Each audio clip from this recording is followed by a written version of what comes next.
All right, with Ronnie Olson, Shady Spring High School was state champion at Shady Spring High School, and you don't get tired of hearing I like the ring. Ammar Maxwell signing with Glenville today.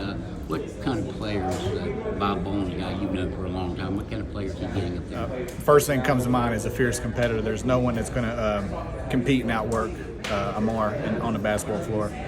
He's going to outwork anybody and everybody on the glass, on the floor, and that's what they're getting. They're getting someone that you can build your program around, the type of cultured guy that he's going to be. And so they're getting a good one, and he's going to be a big-time 4-year player in college basketball. You're going to be hearing his name for a long time.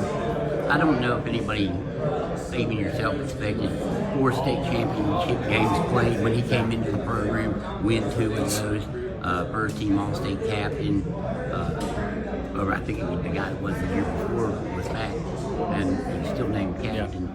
What did you see in him when he came in? I know you had high hopes for him. You couldn't have envisioned what he became, and did he? I mean, I didn't think physically he'd become the player that he has because he really turned the corner on being a physical player. But, I saw early in Ammar that he was going to be a special player. And it's, you have to be special to come in and start as a freshman and play the minutes he's had. And,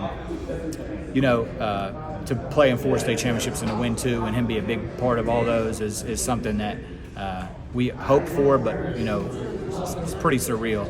And, for him I knew day one that he was going to be a special player. And, him and I have had a really special relationship. I look at him like a son.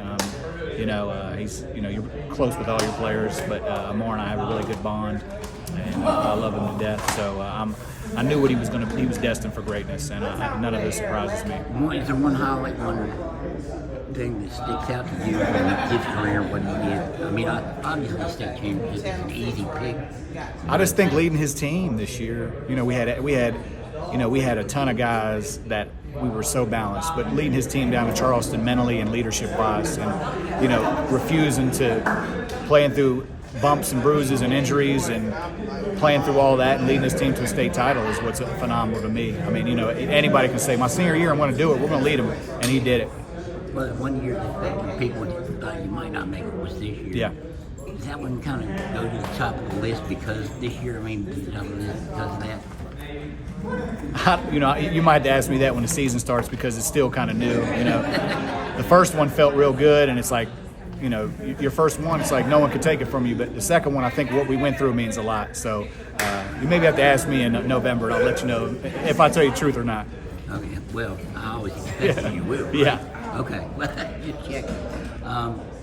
When you talked about his spirit of competitiveness, what do you think he'll contribute immediately to the program and then long term? He's going to be a big time player. He's going to. I feel like he'll compete, if not start immediately as a freshman. I think Coach Bolin knows that. I think you'll be able to see him in the MEC conference as one of the big contributors and players.